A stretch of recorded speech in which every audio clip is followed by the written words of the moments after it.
আমার এই বাংলাদেশের ভেতরে কত কবরস্থান থেকে আগুন দেখা গেছে, আবার কত কবরের মাটি ভাঙ্গা লাশ দেখা গেছে, সাদা কাফন পর্যন্ত কাদা লাগে নাই। 30 বছর পরে লাশ বাইর হইছে, লাশটা তাজা, কোনো ক্ষতি হয় নাই এবং কাফনটা পর্যন্ত সাদা, একটা কোনো দাগ লাগে নাই।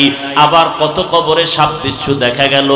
ঢাকার পাশে মুন্সিগঞ্জ জেলা, মুন্সিগঞ্জ জেলার পাশে একটা জায়গা আছে কাঠপট্টি।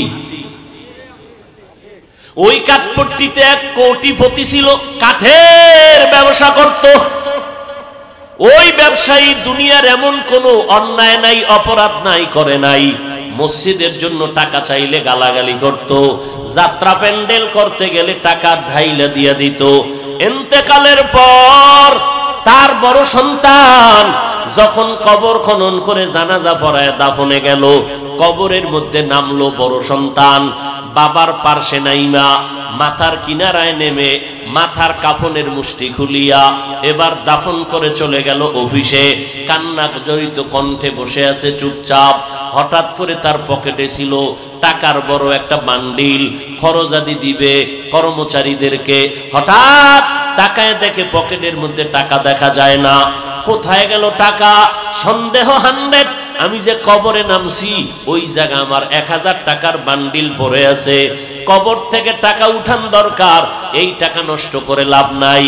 লোভ কারে কয়? কয় যে যত টাকাওয়ালা তার লোভ তত বড়, যে যত টাকাওয়ালা তার অভাব তত বড়। বুঝেননি কিছু? কিচ্ছু বুঝেন না, না দুনিয়া বুঝেন না আখিরাত বুঝেন। এবার লোকজন নিয়ে গেল কবর খনন করিয়া টাকাটা উড়াইতে। কবর এক পার্শ্ব থেকে যখন মাটি সরাইয়া হালকা একটু ফাঁকা করলো, হঠাৎ করে দেখে কবরে বিকট আওয়াজ, কবরের মধ্যে ধোঁয়া। চিল্লাইয়া সবাই দৌড়ায় গেল। এবার আলেম ডাইকে আনছে, উলামায়ে কেরাম আইসা দোয়া পড়লো, ধোঁয়াটা কমলো। এবার নজর করে দেখে ওই নাফরমান গুনাহগারের জিহ্বাটা নাভি পর্যন্ত টেনে নামানো। ছেলে কান্না করে বেহুশ হয়ে গেল। আমার আল্লাহ দুনিয়াতেই দেখায় দেয়। 2013 সালে আমি হজে গেছি, তার আগের সাল কত? 2012 সালে আমার উস্তাদ মাদানীনগর মাদ্রাসায় পড়ায় এখনো। হুজুর হজের থেকে আইসা 13 সালে বললেন, ও বাবা, আমাদের কাফেলায় যখন হজে গেলাম, ঢাকার জমিনের একটা বড় লোক সন্তান নিয়ে হজে রওয়ানা। এয়ারপোর্টে ঢুইকা আমরা সবাই এহরামের কাপড় পরে ফেললাম। ওই বড় লোকটাও বলল, কিন্তু কেমন কেমন ভাব। বিমানের মধ্যে উঠছি, এহরামের কাপড় পরার পর আওয়াজ হবে লাব্বাইকের আওয়াজ, তালবিয়া পড়তে থাকবো সবাই। কিন্তু ওই বড় লোকটা কিছুই পড়ে না, বসে বসে মোবাইল চালায়, আবার গল্প করে। এইভাবে করে করে জেদ্দায় নামলাম। জেদ্দা থেকে বাইতুল্লাহ গেলাম। নিয়ম, আগে আমরা হোটেলে কাপড় ব্যাগ রাইখা, সাদা কাফন খোলা যাবে না, তাওয়াফ করা লাগবে আগে। কাফন রেখে হোটেলে বাইতুল্লাহর ভেতরে গেলাম।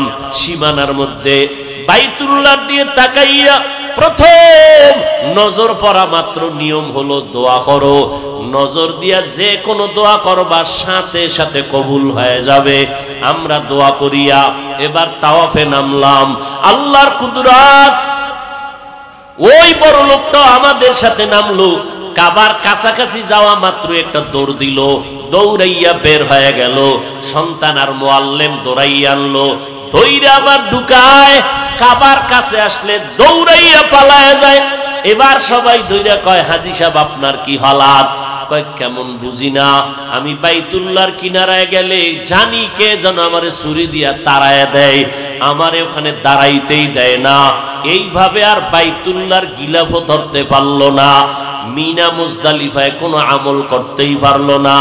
গেল মদিনা শরীফে, নবীজির রওজার কিনারায় আমরা ঢুকলাম, সালাম কালাম কান্নাকাটি করলাম। ওই বান্দা নবীর রওজার কিনারায় যখন যায়, একটা দৌড় দিয়া বের হয়ে যায়। এই মদিনার যতদিন ছিলাম একবারও নবীর রওজায় যেতে পারলো না। হজ না করিয়া ফেরত দেশে চলে আসলো। কপাল বড় খারাপ। হজ নসিবে আর হলো না। আল্লাহ তো দুনিয়াতে দেখায় অন্যায় করবি কত, একটা সীমানা দিয়ে দিছি বান্দা, এই সীমানা যদি পারায় যাও মরার আগেই তোর উপরে লানত শুরু, মরার পরেরটা আগেই পেয়ে যাবি যদি সীমা লঙ্ঘন করো। এরে নবীর উম্মত কয়টা শুনাম। আমার এক পরিচিত টাকাওয়ালা, কুমিল্লা এলাকায় বাড়ি, গাজীপুরে থাকতো, ধানমন্ডি বাসা, গাজীপুরে তার 14 তলা বিল্ডিং। হঠাৎ খবর পাইলাম আমার ওই পরিচিত লোকটা দুনিয়ার থেকে মারা গেল। কেমনে খবর নিলাম, আগুনে পুড়ছে। কিভাবে? রাত্র 12টার পর তার নিজের কয়তলা বললাম 14 তলা বিল্ডিং এর 11তম তলায় তারা আগুন লাগছে। 11তম তলায় আগুন, মালিকও ছিল, সব পুড়িয়া গেল। পত্রিকায় আসছিল। আমি গোপনে খবর নিলাম বিষয়টা কি। কেন গোপনে নিলাম? যে 11তম তলায় আগুন লাগছে, 11তম তলা পুরিয়া মানুষ শেষ, 14 তলার উপরে কোনো ক্ষতি হয় নাই, 11-র নিচেও কোনো ক্ষতি হয় নাই। বিষয়টা কি? খবর নিলাম গোপন ভাবে, ওর বন্ধুর মাধ্যমে। কইল হুজুর এটি বলা যাবে না, রাত্র 1টায় 11তম তলার মধ্যে মদের আড্ডা আর নাচ গান চলতেছিল, এই কারণে এমন ভাবে বিড়ি পান করতেছিল, আরো কত আকাম চলছিল। 11তম তলায় আগুন লাগছে, উপরেও কিছু হয় নাই, নিচেও কিছু হয় নাই, মালিক শুদ্ধা মরে গেল। এই বিল্ডিং এর মালিকেরা বাহাদুরি করি ওনারে বাবা, কত ভাড়াটিয়া চায় ফজরের নামাজটা মসজিদে পড়বে, মালিক গেটের চাবি দেয় না।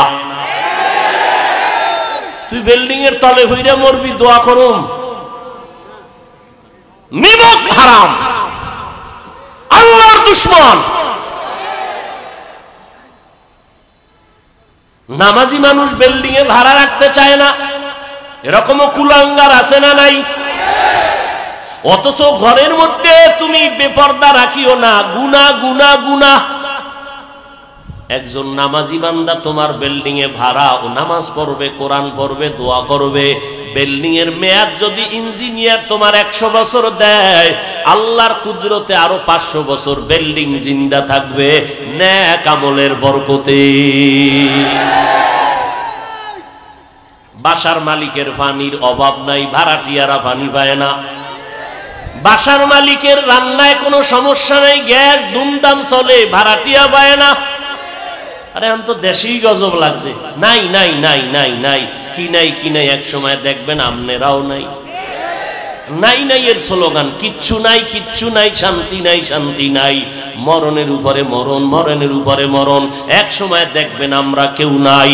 ওরে আল্লাহর বান্দা, এগুলো কিন্তু কারে দোষ দিবেন? সরকারের।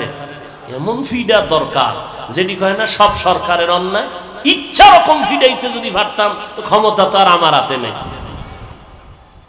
সরকারের দোষ দাও কেন? তুই আকাম কম করনি, তোমার আকামের ফলাফল যে কি হবে এটা বুঝো না কেন? তোমার অপরাধের কারণে তোমার সন্তানেরা কষ্ট পায়। নাবালেগ সন্তান কোনো গুনাহ আছে? এরপরও নাবালেগ সন্তানের ব্রেন সমস্যা কেন, কিডনি সমস্যা কেন, হার্ট সমস্যা কেন, এরপরে নিউমোনিয়া কেন, এত অসুবিধা কেন? সন্তানের অপরাধ আছে। বাবার অন্যায়ের কারণে সন্তান ভুগতেছে, মা ভুগতেছে, ঘরের মালিকের অন্যায়ের কারণে সন্তানেরা কষ্ট পায়। যাহারাল ফাসাদু ফিল বাররি ওয়াল বাহরি বিমা কাসাবাত আইদিন নাস। আল্লাহ বলেন জমিনে আর পানিতে যত গজব দেখো তোদের হাতের কামাই করা গুনার ফসল। এই যে বাবারা হারাম টাকা কামাই করিয়া সন্তানের খাওয়াইতেছো, ওই সন্তানের রক্ত ছিল পিওর, তুমি হারাম খাওয়াইয়া নাপাক করলা। লেখা নাও, আমি হাফিজ মইরা গেলে কবরে জুতা মারবি যদি আমার কথা মিথ্যা হয়। যারা সন্তানের হারাম খাওয়াও, ওই সন্তান কোনোদিন মানুষ হবে না, মা বাবার খেদমত করবে না। লেখা রাখ, যদি মিথ্যা হয় আমার কবরে জুতা মারিস। ঢাকা বাড্ডা থানা, বাড্ডা চিনেন না? বাড্ডা এই ব্রিজের ওপার না, ব্রিজের ওপার বলে বাড্ডা থানায় কয়েক মাস আগে, এই যারা ফেসবুকের গোলামি করো দেখছো না, কয়েক মাস আগে বাবায় মারা গেল, দুইটা বড় বড় আজদাহা ছেলেরাইগা বাবার লাশটা ফালায় রাখছে, 24 ঘন্টা লাশ দাফনের কেউ নাই। সন্তানেরা বাবার টাকা নিয়ে দুই ভাই ঝগড়া করলো। এমন কুলাঙ্গার জন্ম দিয়া কি লাভ, আর এমন কুলাঙ্গার সন্তানের বাবা দাবি করে কি লাভ? এই জন্য আম্মা জানদের বলবো, আসেনি মায়েরা, হ্যাঁ এরে আম্মা জান, আল্লাহ তাআলা আপনাদের এত সম্মান দান করেছেন, আপনারা নবীদের মা, সাহাবায়ে কেরামের মা, আউলিয়ায়ে কেরামের মা, বড় বড় বড় বড় আদর্শ সন্তানের মা। আপনারা খাদিজা রাদিয়াল্লাহু আনহার মতো নারী, ফাতেমা রাদিয়াল্লাহু আনহার মতো নারী, আয়েশা রাদিয়াল্লাহু আনহার মতো নারী। এরে আম্মা জান, এত সম্মান আল্লাহ দান করেছেন, মনে কি চায় না একটা ভালো সন্তানের মা হইয়া কবরে যাবেন?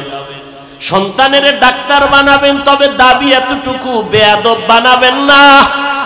সন্তানের ইঞ্জিনিয়ার বানাবেন, তবে বেয়াদব বানাবেন না। আম্মা জান বলতে পারেন, হুজুর আমি মার দোষ কি? সন্তান তো উল্টা পাল্টা পথে চলে, আমি মাকে তো মানে না, আমি মায়ের খেদমত করে না। আম্মা জান, ইমাম গজালি বিশ্ববরেণ্য দার্শনিক, তিনি বলেন প্রত্যেকটা সন্তানের জন্য মা হইল তার প্রাথমিক শিক্ষিকা। আব্বাকে বলে না কেন? সন্তান বাবার তুলনায় মাকে ফলো করে বেশি, সন্তান বাবার তুলনায় মায়ের কাছে সময় কাটায়, এই জন্য মায়ের ভূমিকা থাকতে হবে বেশি। আম্মা জান, মদিনার নবী বলেন, দুনিয়া কুল্লুহা মাতা, আখাইরু মাতা'id দুনিয়া আল ইমরাআতুস সালিহা। দুনিয়ার সব হলো সম্পদ, এর মধ্যে উৎকৃষ্ট সম্পদ হলো পর্দাশীলা নারী, নেককারিনী মহিলা। গাছ ভালো তো ফল ভালো, একটা স্বামী নামাজ পড়ে না, গাঞ্জা খায়, মদ খায়, গুনার কাজ করে, একটা স্ত্রী যদি আল্লাহওয়ালা হয়, ওই স্বামীকে কন্ট্রোল করা অতি সহজ। কিন্তু একটা স্বামী আল্লাহওয়ালা, স্ত্রী উল্টা পাল্টা, এই স্ত্রীকে কন্ট্রোল করা বড় কঠিন। আল্লাহ হেদায়েত দান করুন। এরে আম্মা জান, আর একটা কথা মনে রাখেন, আব্বা আম্মারা সবাই, আপনি দুনিয়াতে জীবনে যত আকাম করছেন, এইটা আপনার সন্তানেরা জীবনেও যদি না জানে, তওবা যদি না করেন, তাই সন্তানের ভিতরে অটোমেটিক ওই চরিত্র ঢুকে যাবে। এটা মনে রাখেন আব্বা আম্মারা। এক বাবায় সন্তান বড় হয়েছে, মনে করেন 4-5 বছর, বাচ্চা ধরেন, এটারে নিয়ে হাত ধরে গেছে কোনাপাড়া ফলের দোকানে। কোথায়? বাচ্চায় যাইয়া হাত দিয়া ফল ধরিয়া কাম মুখে নিয়ে নিছে। বাবার ইজ্জতটা নষ্ট হইল না?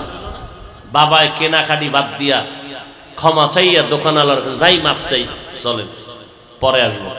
সন্তানের নিয়ে বাড়ি গেছে, এবার ডাকছে, ম্যাডাম রে এদিকে। আমার জীবনে কোনোদিন আমি কারো হক নষ্ট করি নাই, আমার বিশ্বাস 100। কারো জিনিস আমি না জিগাইয়া ধরি নাই, নষ্ট করি নাই। আমার সন্তান আজকে ফলের দোকানে গিয়া না জিগাইয়া ফল দইরা মুখে দিল কেন? কিতাবের ঘটনা। স্ত্রীরে কয়, তুমি হিসাব করে বাইর করো, তুমি আকামটা করছো নি জীবনে? স্ত্রী কয়, না আমিও করি নাই। না তুই নাইলে আমি করছি, নাইলে শিশু বাচ্চাই অন্যায় করবে না। খুঁজতে খুঁজতে খুঁজতে খুঁজতে পাওয়া গেল, হ্যাঁ মা। মা একদিন বাবার ঘরে থাকতে পাশের বাড়ির গাছের ফল ছিঁড়ছিল, ফল ছিঁড়ে খাইছিল। মনে পড়ছে, এই অবস্থাটা সন্তানের মধ্যে ঢুকে গেছে। কোন মোনাজাতে কাম হইব না, নিজের আদর্শকে সুন্দর করা দরকার। এই যে এতক্ষণ বয়ান শুনাইলাম, কি বুঝলেন? যে আমরা সব হুজুরেরা জান্নাতি আর আপনারা জাহান্নামী? কি এতক্ষণ বয়ান কইরা কি বুঝাইলাম? যে ভাগরি ভরা লাগবে, টুপি ভরা লাগবে, দাড়ি লম্বা করা লাগবে, 24 ঘন্টা তসবিহ রাখা লাগবে, নাইলে জান্নাত নাই। এইটা বুঝাইছি। আপনি স্কুলে পড়েন, কলেজে পড়েন, চাকরি করেন, ব্যবসা করেন, ধন্যবাদ, কাম করবেন রসুলের হুকুম মতো 5 বেলার নামাজ। এরপরে উদাহরণ দিলাম আপনার পাশের জাতিকে, আমার হুজুর না, আপনার সাথের বন্ধু নামাজ পড়ে, আপনি কেন পারবেন না? ঘরের মধ্যে বহু নারী এখনো আছে যারা 5 বেলার নামাজ পড়ে, তাহাজ্জুদও পড়ে। নাই এরকম নারী এই এলাকায় নাই? এরা কিন্তু কোন আল্লাহওয়ালার বউ না। স্বামী নামাজ পড়ে না, স্ত্রী 5 ওয়াক্ত নামাজি, নফল রোজা রাখে, আর স্বামী বেচারা ফরজও রাখে না। এই জন্য আল্লাহ বললেন সব মানুষ জাহান্নামে যাবে, 4 গুণ আলা মানুষ জান্নাতে। 1 নাম্বার গুণ ঈমান, দ্বিতীয় গুণের নাম নেক আমল। মাত্র 2টা, ঈমানও আছে, আমলও করতেছেন, জান্নাত রেডি না আরো 2টা বাকি? অন্যকে দাওয়াত দাও, যারা মানে না তাদেরকে অন্যায় করলে বাধা প্রদান করো। নিজে গান শুনি না এতটুকু হবে না, যারা গান শুনে গান বন্ধ করো। সন্তান গানের তার কানে লাগাইয়া ঘুমায়, আজরাইল আইসা যদি দেখে তোর গানে কানের মধ্যে হিন্দি গানের তাল লাগানো, কেমন ফিডা শুরু হয়ে যাবে মরার সময়। এই জান কবজের সময় কিন্তু ফিডা ফিডি, সোজা পাও বাঁকা হয়ে যায় গুনার কারণে। এরে আল্লাহর বান্দা, কয়দিন আর বাহাদুরি করবা? কই আমি বড় বক্তা, তুমি শ্রোতা, তুমি বড় ডাক্তার, আমি রুগী। এই বাহাদুরি আজরাইল আসা পর্যন্ত ঠিক আছে। আজরাইল আইসা যখন টান দিবে, সাদা কাফনে যেদিন ঢুকবো, ওই দিন সবার বাহাদুরি বন্ধ। আমার কাফনে কি লেখা থাকবে? বড় হুজুরের লাশ। কি কে ধনী, কে গরিব, কে ইঞ্জিনিয়ার, কে মূর্খ, কোনো ভেদাভেদ নাই, সব লাশ সমান। কাফন 3টা, ডাক্তারের কাফনটা একটু কালার আলাদা, রিক্সা ড্রাইভারের কাফনের কালার যেমন, কোটিপতির কাফনের কালারও তেমন। তার কবরটা যেই পরিমাণ, ধনী লোকের কবরও সেই পরিমাণ। ধনী মানুষের 1 টাকার গরমে একটা কাফন বাড়াইয়াও দিবে না, রিক্সা ড্রাইভারের গরিব হওয়ার কারণে একটা কাফন কমাইয়াও কেউ দিবে না। 3টা। কথা ঠিক নেই? কিসের বাহাদুরি করেন? এইবার কবরে শোয়াইয়া যখন চলে যাবে, আমার এখন কবরে ডানে বামে সামনে পেছনে মাটি, কেউ নাই, আমি এখন একা। ওই কবরে এখন আমার কেউ নাই। কই মা, কই টাকা, কই বাড়ি? যমুনা গ্রুপের মালিক গেল কই? কই গেল যমুনার মালিক? কোটি কোটি টাকা দিয়ে কয় ডাক্তার স্পেশাল ফ্লাইটে সিঙ্গাপুরে নিয়ে যাও, কত হাজার কোটি টাকা লাগবে, নাও, আমারে করোনার থেকে বাঁচায় দাও। করোনায় বাঁচাইতে পারে নাই, আজ যমুনার টাকা পয়সার অভাব নাই, মালিকটা খালি হাতে কবরে চলে গেল।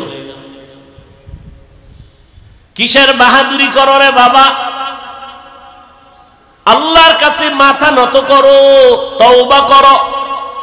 আল্লাহ, আমি ব্যবসা করি, চাকরি করি, লেখাপড়া করি, তাতে সমস্যা নাই, কিন্তু নামাজ আজকে থেকে আর বাদ দেওয়া যাবে না, নবীর তরিকার বাইরে চলা যাবে না, মা বাবার সাথে বেয়াদবি করা যাবে না, উলামায়ে কেরামের পরামর্শ নিয়ে আমল করব, দেশ ও জাতির বিরুদ্ধে কোনো ষড়যন্ত্র করব না, কারো হক নষ্ট করব না, মিথ্যা বলবো না, কাউকে গালি দিব না, আল্লাহর মোহাব্বত নিয়ে চলবো, 5 বেলার নামাজ পড়ব, মা বাবার খেদমত করব, নবীর তরিকায় চলবো, সুন্নাত অনুযায়ী আমল করব, উলামায়ে কেরামের পরামর্শ নিয়ে চলবো, আর কোনোদিন নবীর তরিকার বাহিরে যাব না, 1 বেলার নামাজও বন্ধ করব না।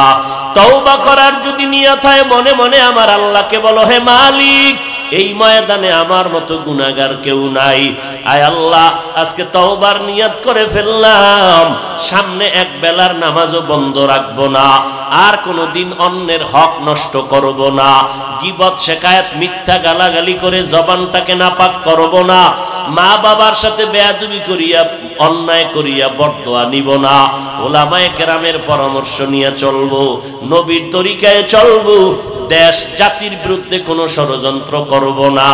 তওবা করার যদি নিয়ত হয়, খাঁটি নিয়ত থাকলে দুটো হাত আমার আল্লাহকে দেখাইয়া দেন, আল্লাহ হাতগুলো কবুল করে নেন, তওবা কবুল করে নেন, তওবার উপরে মজবুত হইয়া চলার মতো তৌফিক দান করেন, আমিন। আলহামদুলিল্লাহি রাব্বিল আলামিন, ওয়াসসালাতু ওয়াসসালামু আলা সাইয়্যিদিল আমবিয়াই ওয়াল মুরসালিন ওয়া আলা আলিহি ওয়া আসহাবিহি আজমাইন। ইয়া আরহামার রাহিমিন, ইয়া আরহামার রাহিমিন, ইয়া আরহামার রাহিমিন। রব্বিরহামহুমা কামা রব্বায়ানি সগীরা। আল্লাহুম্মা ইন্না নাউযু বিকা মিনাল বারাসি ওয়াল জুনুনি ওয়াল জুযামি ওয়া সাইয়্যিল আসকাম। ও দয়ার মালিক, আমরা গুনার বোঝা মাথায় নিয়ে হাত তুলেছি। কত উলামায়ে কেরাম, কত হাজী সাহেব, কত ব্যবসায়ী, কত চাকরিজীবীরা হাত তুলেছেন। আমার কলিজার কত যুবক, কত ছাত্র ভাই, পর্দার আড়ালে কত মা বোনেরা হাত তুলেছেন। দুনিয়াতে যেদিন আসছিলাম কত পবিত্র মা বাবা কত আদর করেছিলেন, সেই পবিত্র জীবনটা শয়তানের ধোঁকায় পড়ে গুনার কারণে নাপাক করে ফেলেছে। এই ময়দানের কেউ জানে না আমি কত বড় গুনাহগার। আমার আব্বা আম্মা, ভাই বোন, আমার সন্তান, আমার স্ত্রী জানে না জীবনে কত অন্যায় করেছি। ও আল্লাহ, আপনি জানেন গুনাহ করিয়া হাতটারে নাপাক বানাইয়া ফেলাইছি। গুনার দিয়ে তাকায় দেখি গুনার কারণে আমার চোখ দুইটা নাপাক, গুনার কারণে আমার জিহ্বা নাপাক, আমার অন্তর নাপাক। এই জবানের দ্বারা কত গীবত, কত গালাগালি, কত মিথ্যা। দাও বক্সের রিভাব দাও হালকা। আলহামদুলিল্লাহ, الحمد لله الذي جعل الشمس والقمر بحسبان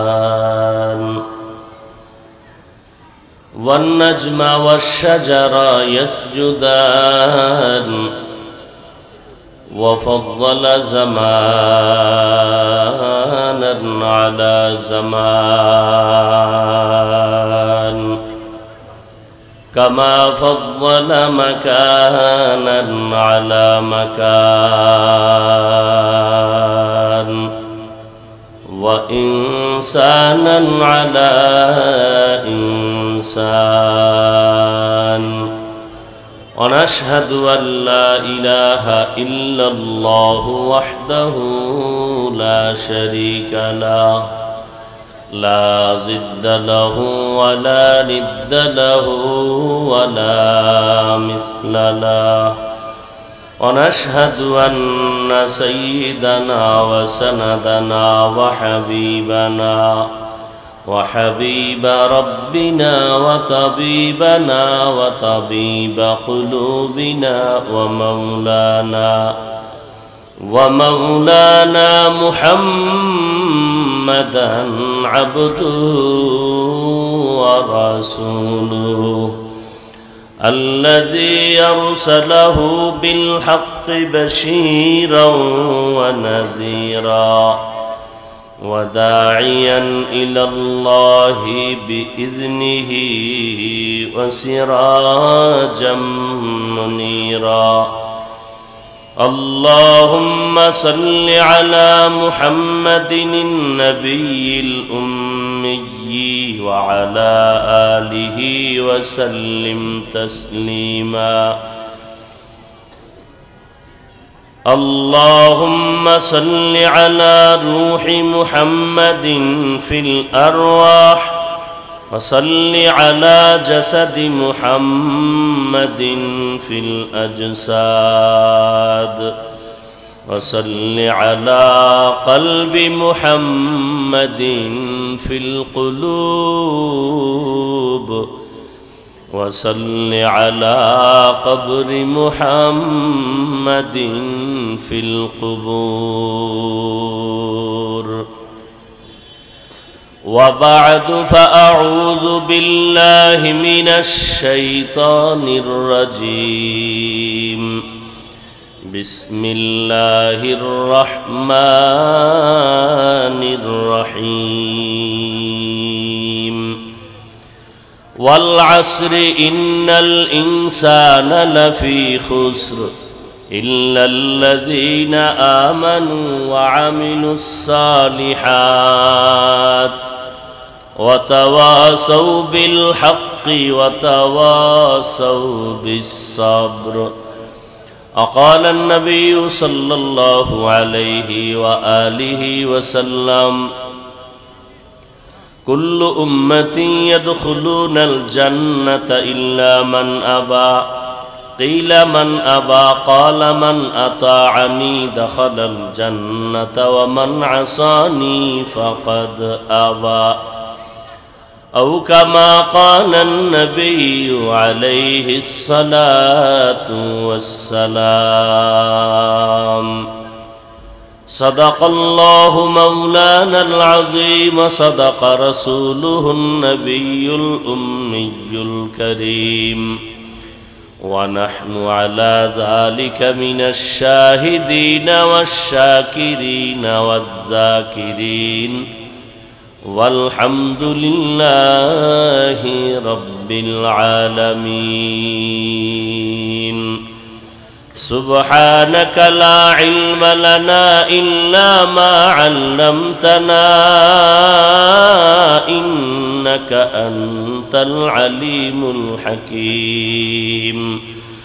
رب اشرح لي صدري ويسر لي أمري واحلل عقدة من لساني من لساني يفقه قولي.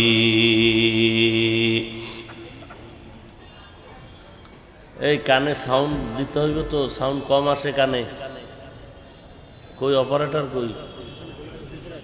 সাউন্ড দাও, কানে সাউন্ড দাও। सूरज ने दिया अपनी शुआओं को ये पैगाम, सूरज ने दिया अपनी शुआओं को ये पैगाम। दुनिया है अजब चीज़, कभी सुबह कभी शाम।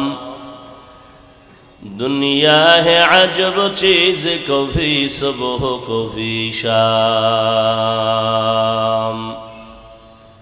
दुनिया में हो दुनिया का तलबगार नहीं हो, दुनिया में हो दुनिया का तलबगार नहीं हो। बाजार से गुजर हो खरीदार नहीं हो, बाजार से गुजर हो खरीदार नहीं हो।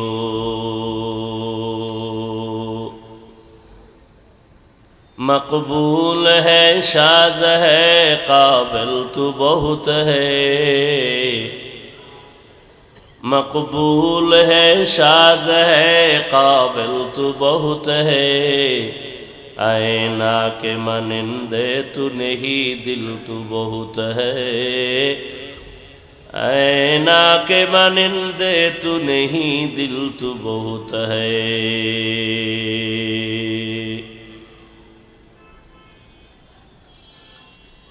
ধার্মিক পাড়া পাড়াডাঙ্গার কবরস্থান কমিটির উদ্যোগে আয়োজিত 2 দিনব্যাপী ওয়াজ ও দোয়ার মাহফিল সমাপনী দিন আজ 28শে নভেম্বর 2022। মহতি এ মাহফিলে উপস্থিত মোহতারাম সম্মানিত সভাপতি যুদ্ধকালীন কমান্ডার বীর মুক্তিযোদ্ধা এম.এ. শহীদ বাবলু, সভাপতি ধার্মিক পাড়া কবরস্থান কমিটি, প্রধান অতিথি আলহাজ শেখ মাসুদুল আলম মাসুদ সাহেব, অন্যান্য অতিথিবৃন্দ, হযরত উলামায়ে কেরাম, বিভিন্ন এলাকা থেকে আগত আল্লাহ পাকের আশিকিন, জাকিরিন, শাকিরিন, মুহিব্বিন, মুরব্বিয়ান আযম, কলিজার টুকরা আমার সমবয়সী যুবক বন্ধুগণ, স্নেহের ছোট ভাই, পর্দার আড়ালে অবস্থানরত শ্রদ্ধেয়া সম্মানিত মা ও বোনেরা, আল্লাহ পাকের দরবারে লাখো কোটি শুকর যে আল্লাহ পাক রব্বুল আলামিন এই ফিতনার যুগে ঈমান ও আমল বাঁচাবার তাগিদে দ্বীনের পরিবেশে বেহেশতের বাগানে হাজারো লাখো মানুষের মধ্য থেকে বাছাই করে আমাদেরকে আশা বসার তৌফিক দান করেছেন। নেয়ামতের শুকর আদায়ার্থে পড়ি আলহামদুলিল্লাহ। দরুদ ও সালাম সৈয়দুল মুরসালিন, রহমাতুল লিল আলামিন, শফিউল মুজনিবিন, খাতামুন নবিয়্যিন, সৈয়দুস সাকালাইন, ইমামুল মুরসালিন, শফিয়ে আযম, রসুল আকরম, রহমত আলম, নবীউল আরব আল আজম, হাবিবে কিবরিয়া, আশরফুল আম্বিয়া, সৈয়দুল আম্বিয়া, শফিয়ে মাহশর, সাকি কৌসর, आकाए नामदार, मदीना का ताजदार, आफताब नबूवत, फ़ख्र मौजूदात, सैयदुल मखलूक़ात, हज़रत मुहम्मदुर रसूलुल्लाह सल्लल्लाहु अलैहि व आलिहि वसल्लम উপর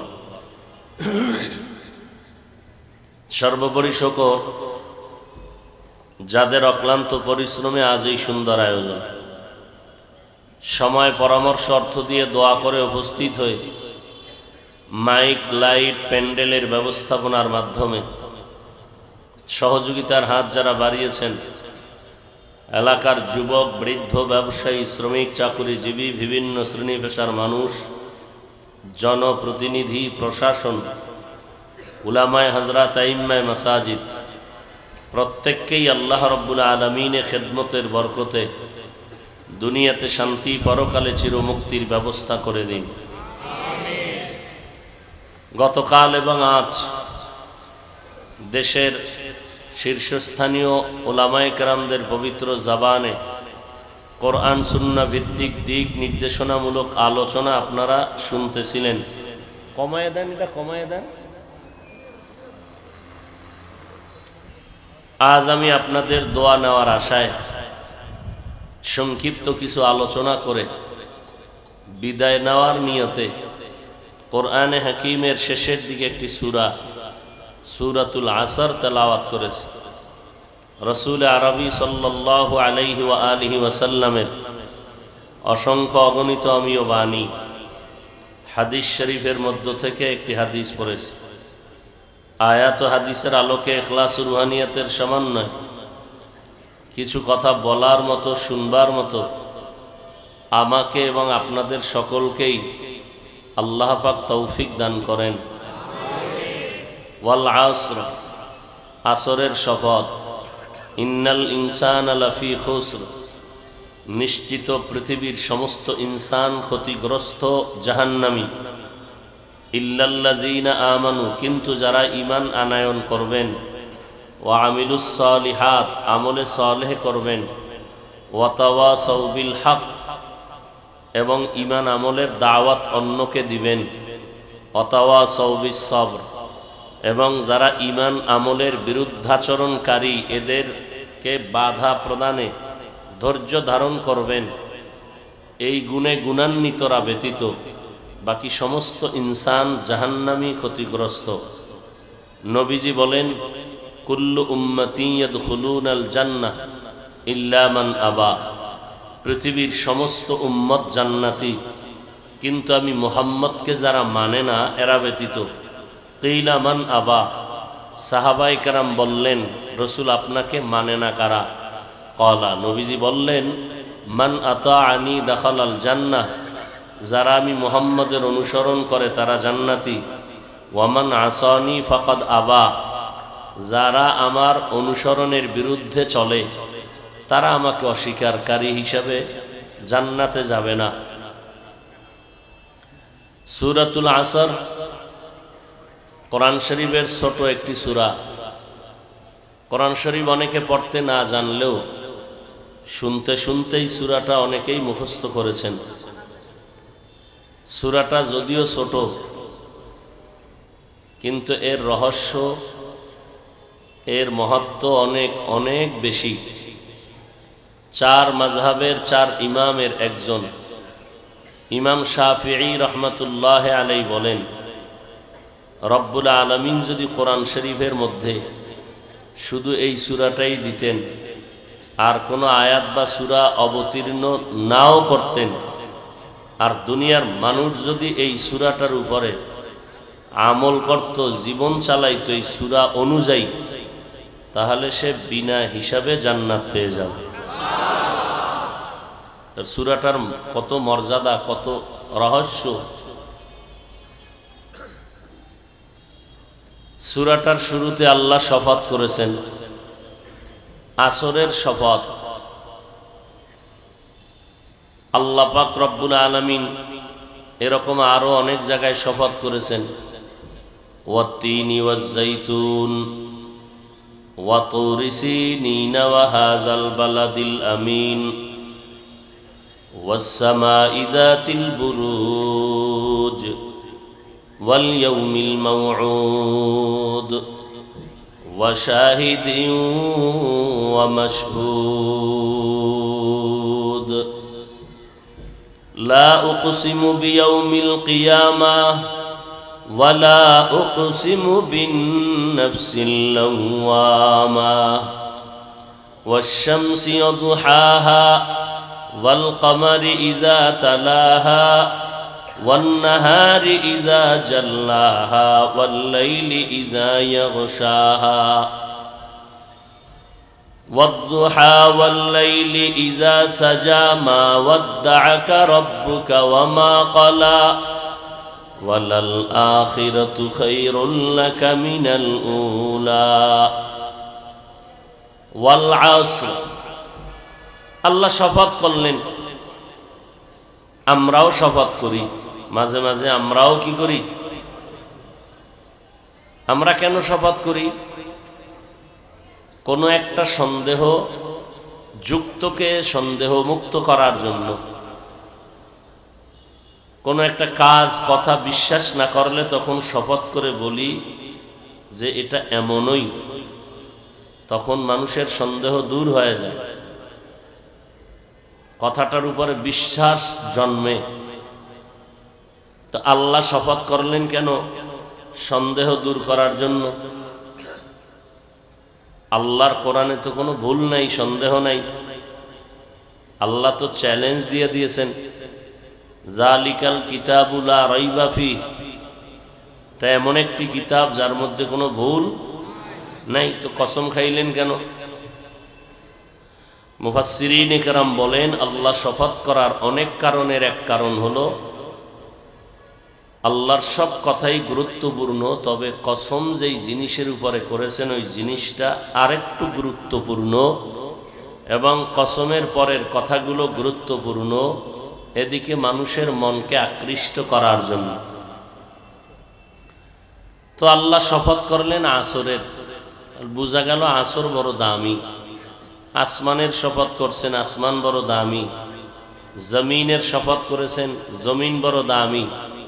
চন্দ্র সূর্যের শপথ করেছেন, চন্দ্র সূর্য বড় দামি। জাইতুনের শপথ করেছেন, তিনের শপথ করেছেন, এগুলো বড় দামি দামি জিনিস। ঠিক আসরও একটা দামি জিনিস। আসরের উপরে আল্লাহ শপথ করেছেন, এবং শপথের পরে যা বলছেন তা খুব গুরুত্বপূর্ণ কথা। এক তো শপথ, এক গুরুত্ব। এরপরে আল্লাহ বলেন, ইন্না, নিশ্চয়ই, আল ইনসান, সমস্ত মানুষ, একজনও এর থেকে বাদ নাই। লাফি খুস, আবার তাকিদ দিলেন অবশ্যই ধ্বংসপ্রাপ্ত। ধ্বংসপ্রাপ্ত মানি জাহান্নামী। কথাকার এক তো শপথ করলেন, আবার ইন্না বলে তাকিদ দিলেন অবশ্যই, আবার তাকিদ দিলেন লাম তাকিদ লাফি খুস, নিশ্চিতভাবে সমস্ত মানুষ, একজনও বাদ নাই। মানুষ যা আছে দুনিয়ায় সব মানুষ জাহান্নামী। আল্লাহর এই কথায় কোনো সন্দেহ নাই। ফ্যান বন্ধ কেন?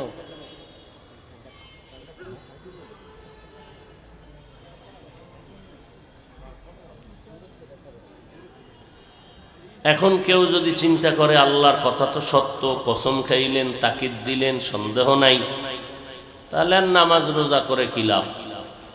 যেহেতু আল্লাহ কসম করে বলছেন সমস্ত ইনসান জাতি জাহান্নামী, তাহলে আর বয়ান শুনে কি লাভ? নামাজ রোজা করে কি লাভ?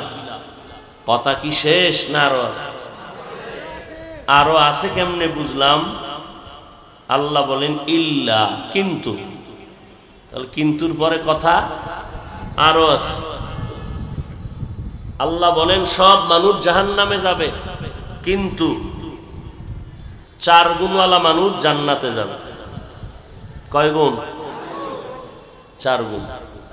আল আসরে সূরা দিয়ে অনেকে নামাজ পড়েন, খেয়াল করেন সূরাটার মধ্যে আল্লাহ কত মজার কথা বলেছেন। ওদিকে নবী কি বলেন? এদিকে আল্লাহ বললেন সব মানুষ জাহান্নামে যাবে, কিন্তু ওদিকে নবী বলেন সব উম্মত জান্নাতে যাবে, সেও কিন্তু লাগাই দিছেন। সব না, আল্লাহ কয় সব জাহান্নামী, কিন্তু 4 গুণওয়ালারা জান্নাতি। ওদিকে নবী বলেন সব জান্নাতি, কিন্তু আমি মুহাম্মদকে যারা মানে না তারা জাহান্নামী। মুহাম্মদকে কে মানে কে মানে না? সাহাবায়ে কেরাম জানতে চাইলেন। নবীজি বললেন আমি মুহাম্মদের অনুসরণ যারা করে তারা আমাকে মানে, আর আমার অনুসরণ যারা করে না তারা আমাকে। নবীর অনুসরণ কি? ঘুমেতে উঠে বিড়ি টানা, গাঞ্জা খাওয়া, ইয়াবার ট্যাবলেট খাওয়া, সারা রাত মদের বোতল নিয়ে মাতাল হয়ে থাকা। হ্যাঁ হ্যাঁ, বড় মুসিবত। রসুলের অনুসরণ যারা করবেন, কিসের অনুসরণ করবেন? রসুল যা বলে গেছেন, রেখে গেছেন, এগুলো অনুসরণ করা। আমাদের জন্য রসুল রেখে গেছেন 2 জিনিস। কয় জিনিস? একটার নাম কোরআন, আর একটা রসুলের আদর্শ সুন্নত। আঙ্গুলের নখগুলো কেমনে কাটবেন, এখানেও রসুলের একটা সুন্নত আছে। যারা মানবে তারা রসুলকে মানলো, যারা রসুলকে মানলো জান্নাতি, যে মানলো না বেঈমানের পা চাটা গোলাম হইয়া নখগুলো রাখলো বেদিনদের মতো, সে রসুলকে পছন্দ করে নাই। যেই বান্দা চুল কাটলো রসুলের তরিকায় সে রসুল মানলো। যে বেঈমানের পা চাটা গোলাম হইয়া চুল কেটে ইন্দুর আর বান্দুর আর ভাল্লুকের মতো হয়েছে, সে রসুলকে মানে না, তার কাছে রসুলের আদর্শ ভালো লাগে না। যেই বেঈমান, যেই মুনাফিক, যেই গাদ্দার আল্লাহর জমিনে থেকে রসুলকে মানবে না, রসুল বলে তোর সুপারিশের জন্য আমি মুহাম্মদ নয়, তুই আমার উম্মত না, আমি তোর নবী না। কিয়ামতের ময়দানে আল্লাহর নবী নিজে বলবেন যাও সোহকান সোহকান, যাও তুমি আমার থেকে ভেগে যাও, আমি তোমার নবী না, তুমি আমার উম্মত না। এখন কথা হইল মহা মুসিবত, কমেও না ঘুরেও না। আর এটা ডাইরেক্ট কেন? এটাই নাই ভাঙ্গা সুরাটি সব ওয়াজের প্যান্ডেলে নিয়ে হাজির করছে। তো কি কথা বলতেছিলাম? রসুলের অনুসরণ, নবীর সুন্নতের আমল। আচ্ছা, এরপরও একটা কথা থাকে, আমি একটা টুপি পরছি বা ধরেন পানি পান করব, পানির মধ্যে বহু কোম্পানি আছে, আছে না? মানুষ খুঁজে ভালো না খারাপ? ভালোটা খুঁজে। ভালো পানি খাবো। মাছ বাজারে গেলে দোকানদার অনেক, সব দোকান ঘুরে ঘুরে দেখে কোনটা ভালো, এটা গ্রহণ করে। কথা ঠিক? তাহলে আমাদের জীবনের আদর্শ আমার রসুল রেখে গেছেন। তো কেউ কেউ চিন্তা করে না আরো কোনো আদর্শ ভালো আছে কিনা। তাহলে ওই লোকটাকে আমি বলবো আমিও খুঁজতেছি, মদিনার রসুল থেকে যদি উত্তম কোনো আদর্শ কারো কাছে থাকে আমরাও গ্রহণ করব। সোজা কথা, এটা যুক্তির কথা। কিন্তু আমরা যা দেখতেছি আব্রাহাম লিঙ্কনের আদর্শ, মাও সেতুনের আদর্শ, লেনিনের আদর্শ, কালমার্সের আদর্শ, প্লেটোর আদর্শ, এক কথায় পৃথিবীর সব মানুষের আদর্শ নাপাক, মদিনার রসুলের আদর্শই শুধুমাত্র পাক। এদের আদর্শ নাপাক কেন? মানুষগুলিই নাপাক। রসুলেরটা পাক কেন? রসুল নিজেই পাক। ঘাম থেকে মেশকের ঘ্রাণ, রসুলের চেহারার দিকে তাকাইলে ক্ষুধা নিবারণ হয়। আমার রসুল রাস্তা দিয়ে হাঁটলে মেঘ ছায়া দেয়, সূর্যের গরম যেন না লাগে। আমার রসুল যেখানে কদম রাখেন দীর্ঘদিন ওখান থেকে মেশকের ঘ্রাণ আসে। এরপরে আসেন রসুলের এই কথার সাথে। এখন আমি এক ভাইকে বললাম, ভাই তুমি অমুক কোম্পানির পানিটা নাও, খুব ভালো। লোকটার অন্তরে বিশ্বাস আসে না। বিশ্বাস আসার মতো কিছু লোক দরকার যাদের কথা বিশ্বাস হবে। আমরা হুজুরেরা নবীর আদর্শ যত সুন্দর করে বুঝাই, দুনিয়াদারেরা বুঝতে চায় না। এইবার দুনিয়াদারেরা কাদের কথা বেশি বুঝে? তাদের লাইনের যারা, এরা যদি কয় যে এইটা ভালো তখন এটাকে মানে। তাহলে দুনিয়াদারের জমিনে তাদের বন্ধু দুনিয়ার লাইনের শিক্ষিতরা, আমরা হুজুর না। দুনিয়ার লাইনের সর্বোচ্চ শিক্ষিত যারা বিজ্ঞান, বৈজ্ঞানিক, দার্শনিক, স্বাস্থ্যবিজ্ঞানী আছে না? এবার তাদের কথা শুনো, হুজুরের দাবাত। স্বাস্থ্যবিজ্ঞানীরা এরা গবেষণা শুরু করলো মোহাম্মদকে, মোহাম্মদের আদর্শ কি? কয় মোহাম্মদ পোশাক নিয়ে গবেষণা করলো। মোহাম্মদ কালো পোশাক পরেছে, মোহাম্মদ সাদা পোশাক পরেছে, মোহাম্মদ সবুজ পোশাক পরেছে। কিন্তু রসুলের কথা আছে মোহাম্মদ সাদাটাকে বেশি পছন্দ করতেন। গবেষণা শুরু করলো কারা? হুজুরেরা না, দুনিয়াদারের গুরু যারা, গুরু এরা গবেষণা শুরু করলো। গবেষণা করে এবার সিদ্ধান্ত দিয়ে দিল যে হ্যাঁ, মোহাম্মদ সাদাটাকে পছন্দ বেশি করত। কেন? কয় যে পুরা 12 মাস, শীত, গ্রীষ্ম, শরৎকাল, ঠান্ডা, গরম উভয় সময় সাদা পোশাকটা শরীরের সাথে ম্যাচিং হয়, অন্য কোনো কালার ম্যাচিং হয় না। কেন? প্রচন্ড ঠান্ডাকে কন্ট্রোল করে সাদা পোশাকে, প্রচন্ড গরমকে কন্ট্রোল করে সাদা। বুঝেননি?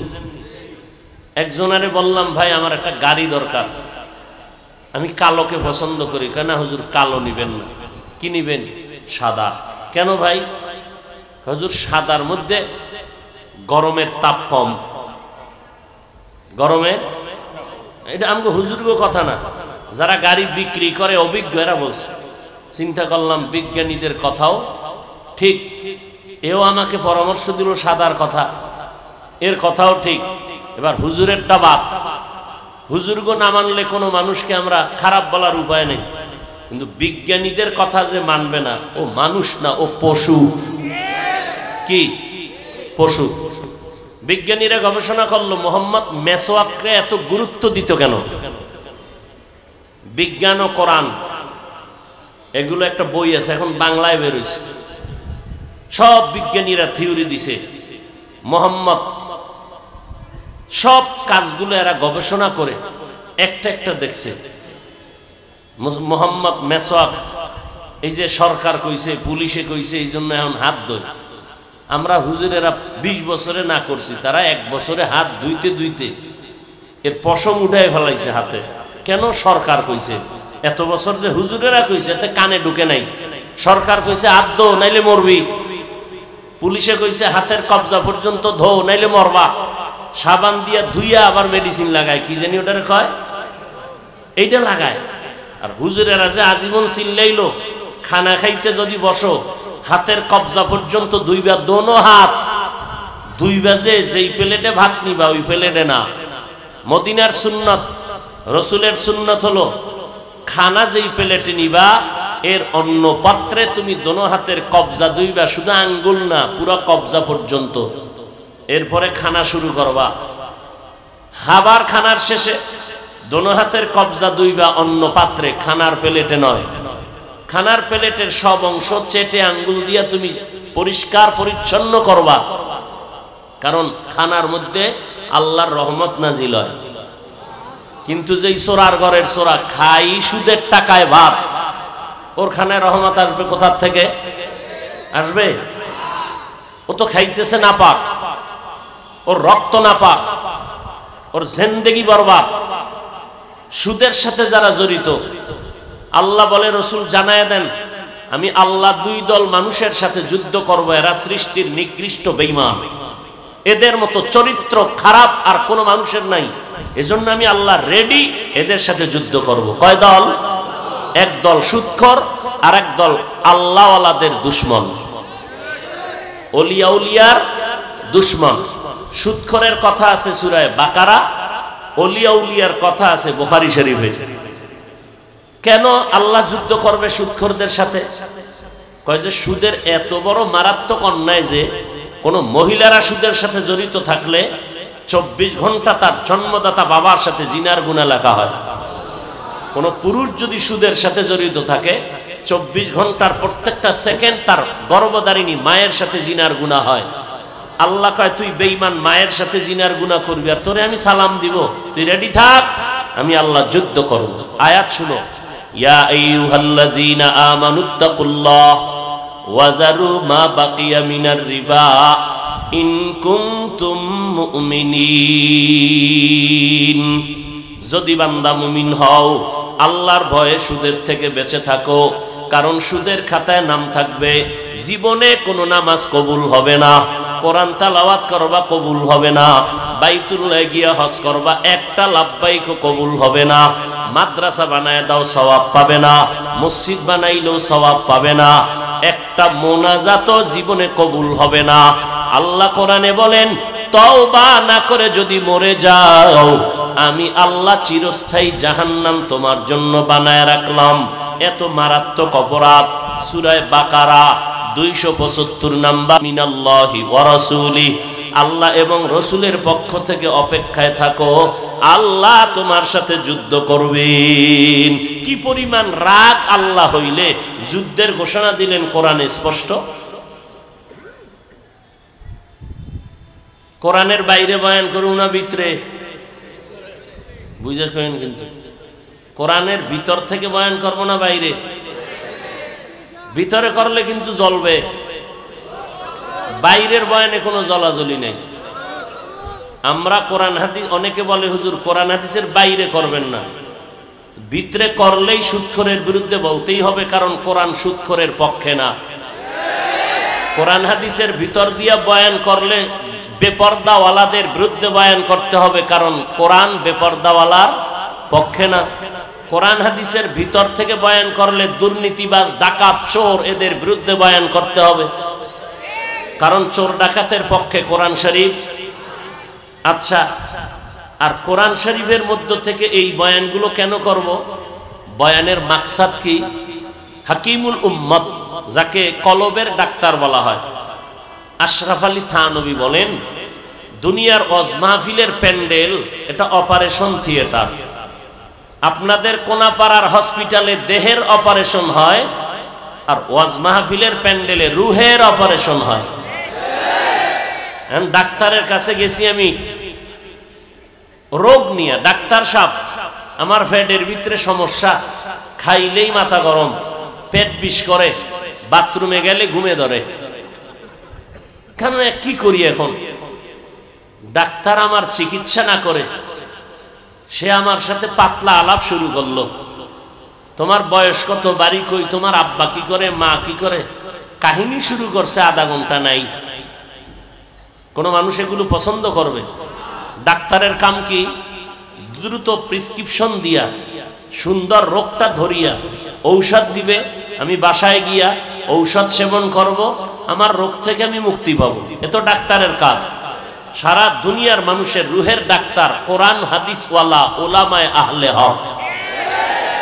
এরা অজে বৈশা পাতলা আলাপ করবে, নাটক করবে, কৌতুক গাইবে না। মানুষের অন্তরের মধ্যে কি রোগ আছে, রুহের কি রোগ, যেই রোগের কারণে তাবলীগের বয়ান কানে লাগে না, পিশাবদের বয়ান কানে ঢুকে না, যেই রোগের কারণে মানুষ মায়ের সাথে ব্যবহার ভালো করে না, যেই রোগের কারণে মানুষ মানুষের হক নষ্ট করে, যেই রোগের কারণে মানুষটা কোনো বয়ান শুনে না, যেই রোগের কারণে মানুষ ইয়াবার নেশার থেকে ফিরে না, এই রোগগুলো ডাক্তার আলেমরা বলবে আর এই রোগ থেকে মানুষকে ঔষধ দিবে ফিরার জন্য।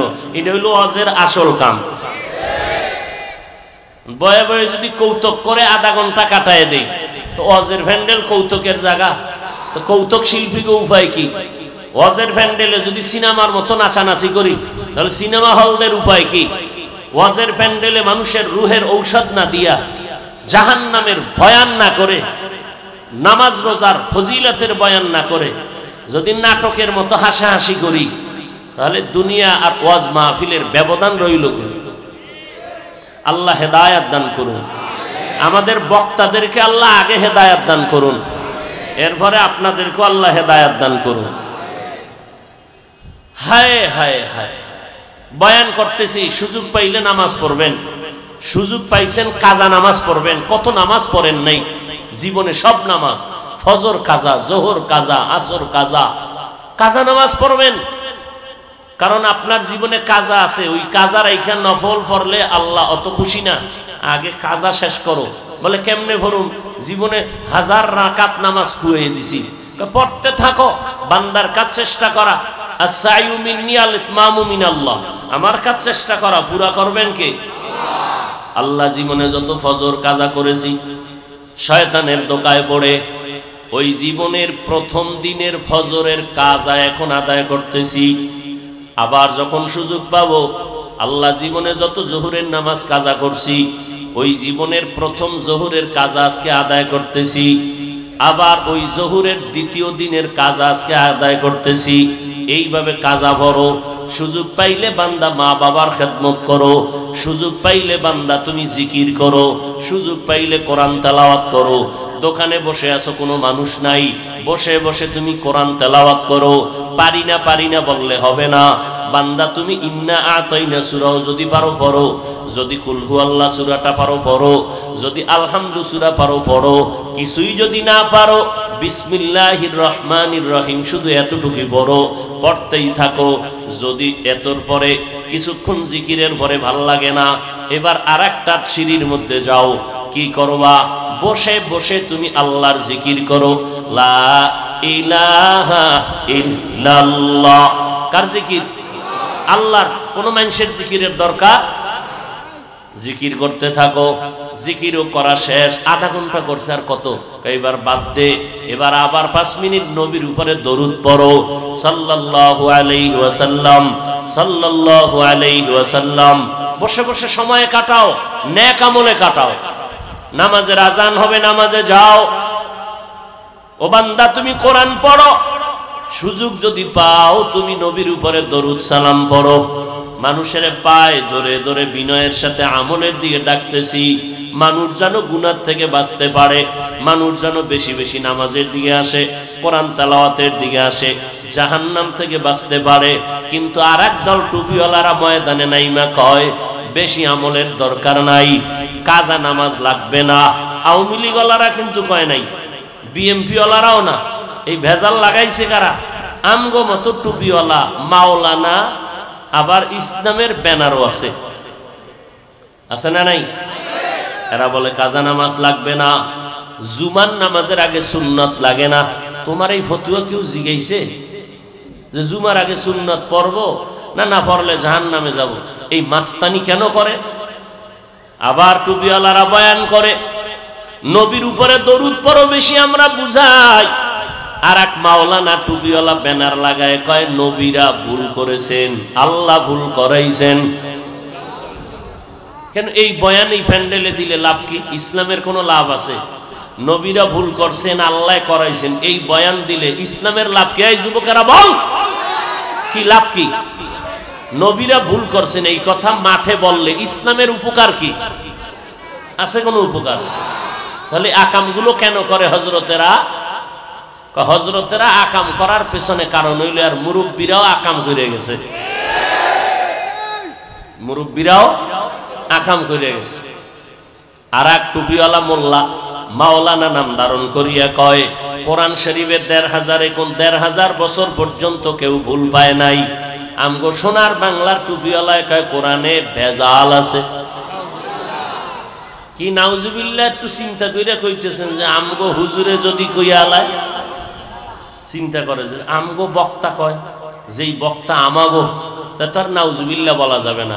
শুনে রাখ, তোর ওই হুজুরে কোরআনে ভেজাল আছে কওয়াতে যেই পরিমাণ বেঈমান, তুই ভক্ত দাবি করে চুপ থাকলে তুই চুপ থাকার কারণে বেঈমান।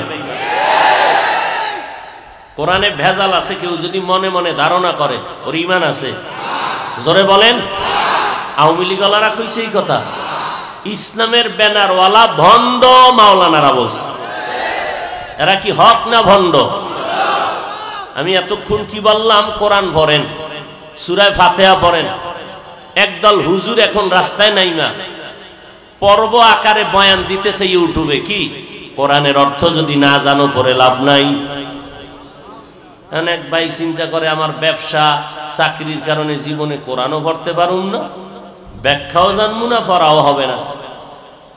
অথচ মদিনার নবী বলেন তুমি যদি কোরআন পড়তে জানো না, পড়ার কোনো চিন্তাও তুমি করো নাই, কিন্তু তুমি আলেমদেরকে শুনে শুনে যদি কিছু পড়ো, যদি মোহাব্বত লাগাই একটু পড়ো, আলিফ লাম মিম, নবী বলেন তুই পারো আর না পারো, বুঝো আর না বুঝো, পড়ার সাথে সাথে 30টা নেক লেখা হয়ে গেছে।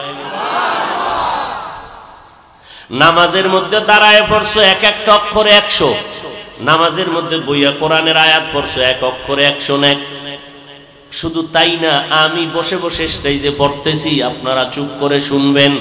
মদিনার নবী বলেন উম্মত আমি পড়িয়া যেই পরিমাণ সওয়াব পাবো, আপনারা শুনিয়াও সেই পরিমাণ সওয়াব পাবে।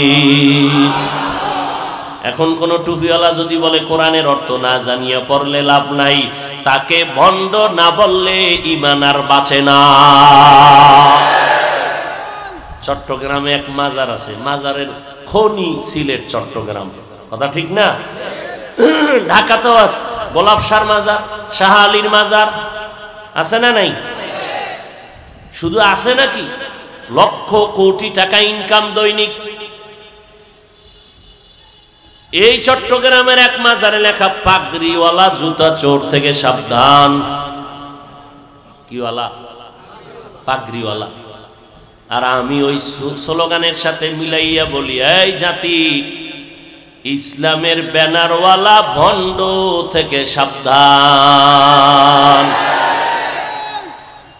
যেই মাওলানা বলছে কাজা নামাজ লাগে না, ভণ্ড। যেই মাওলানা বলবে কোরআনের অর্থ না জেনে পড়লে লাভ নাই, ভণ্ড। যেই মাওলানা বলবে জুমার আগে সুন্নত লাগে না, ভণ্ড। যেই মাওলানারা বলে ও বান্দা নবীরা ভুল করেছেন, আল্লাহ করাইছেন, দলিল ছাড়া, ভণ্ড। যেই মাওলানারা বলে কোরআনের মধ্যে জাল আছে, হাদিসের থেকেও বেশি জাল, এরা চূড়ান্ত ভণ্ড। এ কি 50 বছর আগের বয়ান? এই ইদানিং খবর, এই সব তাজা খবরগুলো শুনাইতেছি। কি বয়ান শুনবেন? আজকে যারা ফজর পড়েন নাই, জহুর পড়েন নাই, আসর পড়েন নাই, মাগরিব পড়েন নাই, এশার নামাজও এরকম আশেকে রসুল এখানে নাই। আবার বাসায় গিয়া বয়ান শেষ, মোনাজাত হয়ে যাবে আর 5-10 মিনিটে আপনি বের হইয়া ঘরে যাইয়া না কোরআন পড়বেন, গজবের মোবাইল নিয়ে বসে যাবেন, না মাইয়া ফলারে সময় দিবেন, না স্ত্রীকে দিবেন, বিছানায় শুয়ে শুয়ে মোবাইলের মোরাকাবা, হঠাৎ করে ঘুম আসবে, চিৎপটাং হয়ে যাবেন। ফজরের আজান কখন হলো খবর নাই। আর যেই বান্দারা আর একটু আপডেটের, এরা যাইবে রাস্তায়, টেবিল দিয়া রাস্তা বাস ফালাইয়া বন্ধ করে, ওর কলিজার বন্ধুরা সব কাতারে খেলা করে, ওই খেলা দেখবে, আমি হুজুর গাড়ি নিয়ে গেলে রাস্তা আটকাইছো কেন? তোর আব্বার নি? কয় কথা কম, তোমার বাড়ি যাইতে হলে 10 কিলোমিটার ঘুইরা যাও, আমাদের এই কবিরা গুনাহ করার এই রাস্তা বন্ধ করা যাবে না। আসেনি? রাস্তা বন্ধ করে, উম্মতের পথ চলা বন্ধ করে কোনো কাজ করা হারাম, ইসলাম সমর্থন করে না। হারাম কে বুঝবে?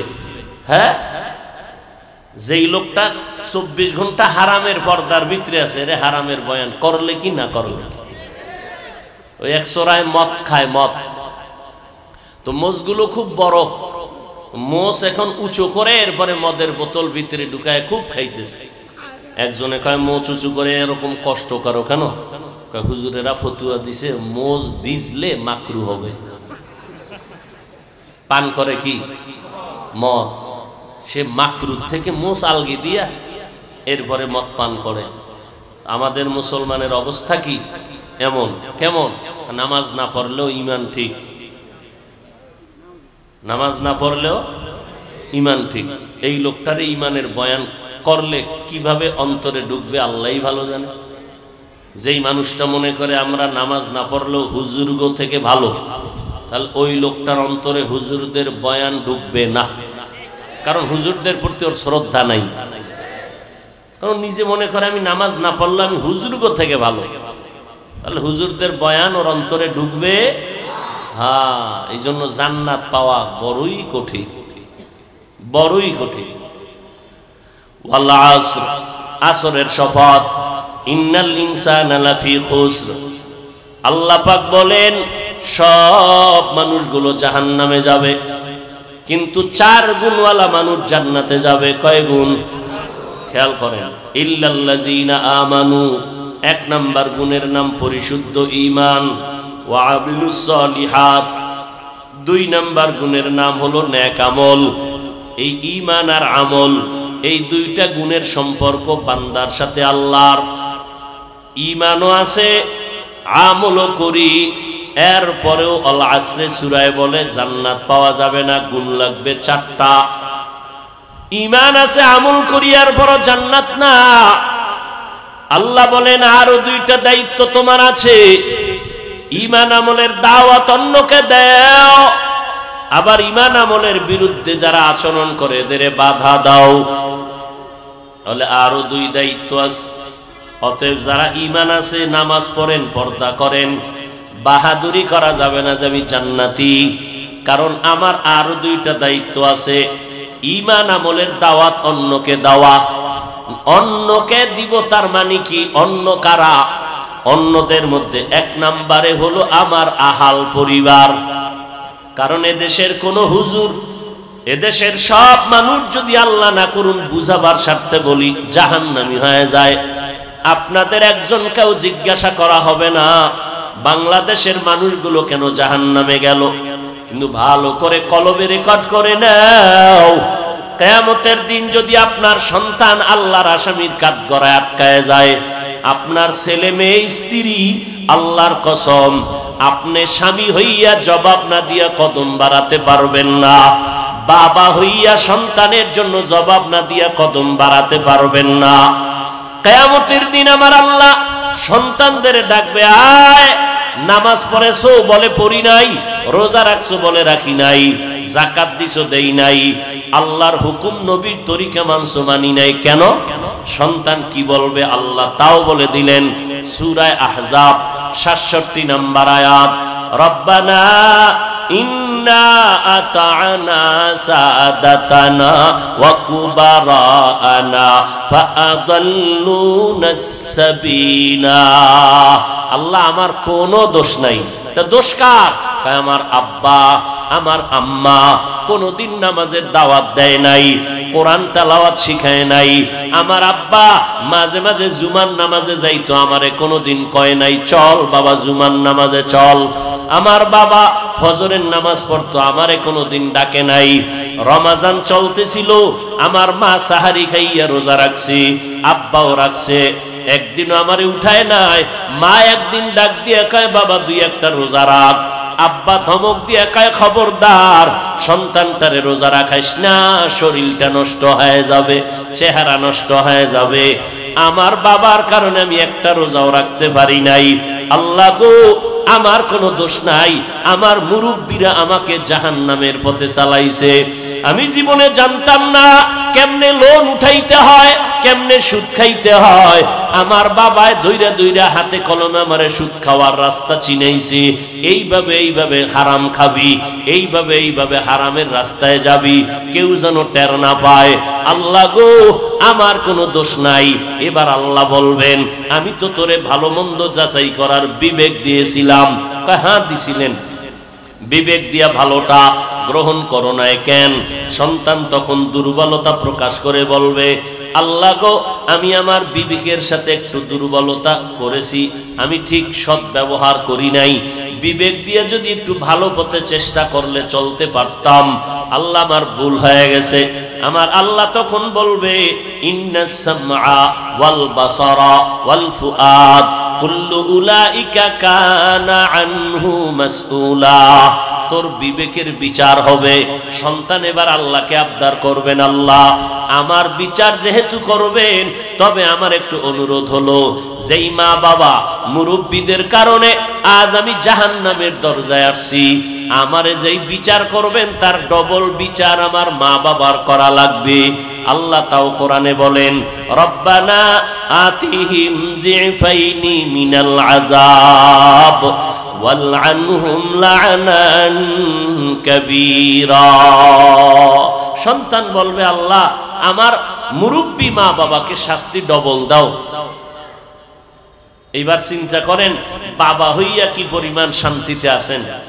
দুনিয়াতেই মিয়া অন্যায় করছে, আকাম করছে, আপনার ভোলায় পুলিশে বাবার হাতে হ্যান্ডকাপ লাগায় কেন? কারণ কি? বাবার তো কোনো দোষ নাই। আল্লাহ কয়, কিয়ামতের নমুনাটা দেখালা। দুনিয়ার সরকার যদি অন্যায় করে, সন্তান হ্যান্ডকাপ লাগায় বাবার হাতে, আমি আল্লাহ কি করবো এবার বুঝালা। সন্তানের অন্যায়ের কারণে কত বাবা জেলখানায় নাই? কেমন সন্তানের বাবা হয়েছ? এই জন্য মদিনার নবী ১৫০০ বছর আগে তাবিজ দিয়ে গেছে, হুজুরের লাল কালির কলমের তাবিজ লাগবে না, মদিনার নবীর তাবিজ গলায় লাগাও। বলে কি তাবিজ? এই সন্তানের মা বাবারা, সন্তানের বয়স যখন ৭ বছর হবে নামাজের মুসাল্লায় দাঁড় করায় দাও। ১০ বছর ৭ বছরে নামাজের মুসাল্লায় দাঁড় করাও। যখন ১০ বছর হবে তখন আর কিন্তু ছাড় নাই, শাসন লাগলে শাসন করিয়া নামাজের মুসাল্লায় দাঁড় করায় বলো, সন্তান নামাজ পড়বি, আল্লাহর হুকুম মতো চলবি, না হয় তোর কারণে আমি জাহান্নামে যেতে পারবো না। এ সন্তান, এইভাবে যদি কন্ট্রোল করো, জীবনভর সন্তান মা বাবার খেদমত করবে। অল্প বয়স থেকে যদি কন্ট্রোলে না নাও, বড় হয়ে গেলে আর কন্ট্রোলে রাখা যাবে না। ছাইরে দিছে কত বাপ, আবেগে খালি উতলাইয়া ভরে, টাকা পয়সা বাহাদুরিতে এখন খালি আবেগ। মাইয়েরে কয় তোর নামে ফ্ল্যাট, ছেলেরে কয় তোর নামে জমিনটা দিয়া দিলাম, 5 কাঠার জমিন, কোনা বাড়ি কোনা পাড়ায় আছে, তোর নামে দিলাম। সব গোপনে গোপনে আকামগুলো করে বয়ে বয়ে আব্বাজান করেনি। পরে জুতার বাড়িটা কেমনে খায়, বিছনায় ভইরা মরার আগে। মাইয়াও খবর লয় না, ছেলেও খবর নেয় না, কারণ তলে তলে যে আকাম করছে। মাইয়াডারে বিয়া দিল যৌতুক দিয়া, পোলাডারে বিয়া করাইলো যৌতুক খাইয়া। এই সংসারে আল্লাহওয়ালা সন্তান আইব, তো ডাকাত আইব, ডাকাত জবাই করতে। আর মাইয়া কেমন? ডানা কাটা ভরি। কি ডানা কাটা ভরি? 1001 খান ডানা কাটা ভরি বিয়া কইরা আনছে ঘরে। ঘরে আইসা ডানা কাটা ভরি, ডানা কাটাই শুরু করলো।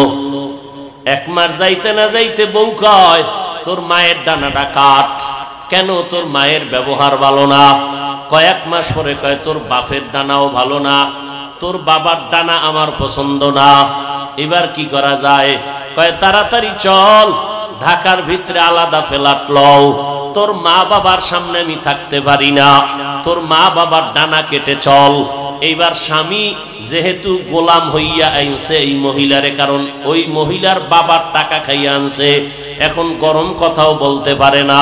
ঢাকা গিয়া ফ্ল্যাট লইল, ফ্ল্যাটের মধ্যে থাকিয়া এইবার কয় কামাই রুজি কইরা আমারে দাও। স্বামী কামাই রুজি করে দেয়, স্ত্রী টাকা নিয়ে অন্য অন্য পার্কে দৌড়ায়। কিছুদিন পর স্ত্রী ডাক দিয়া কয় তোর বাবার ডানা কাটলাম, তোর মায়েরটা কাটলাম, এইবার দেখলাম তোর ডানাটাও ভালো না, তোর ডানা ভালো না, তোর ব্যবহার ভালো না।